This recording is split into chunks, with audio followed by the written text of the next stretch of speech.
احسن طريقه باش تخدموا بها اللوز ديال البسطيلات ولا البريوات اللي بغيتو.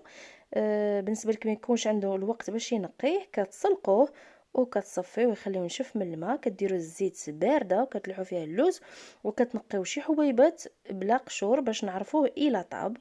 كديروه بالقشور ديالو، كتجي واحد النسمه ديالو زوينه بزاف.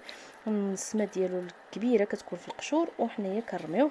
وطبيعه الحال كمعلومه الزيت اللي كنطيبوا فيه كنديروه في الدغميره في البصله، ولا كديروه دهنوا به الورقه ديال البسطيله كيكون منسم باللوز. هانتوما من بعد ما طحنتو كيفاش كيولي، وكنديروا بحال هكا. كنجمع الحشوه في واحد الوريقه وندير اللوز وعاد كنجمع ونسد عليها بحال هكا باش حافظوا على قرمشه ديال اللوز الا بغيتو. واللي ما بغاش يدير نفس الطريقه السابقه، وتنتقبهم وندخلهم للفران وبصحه والراحه.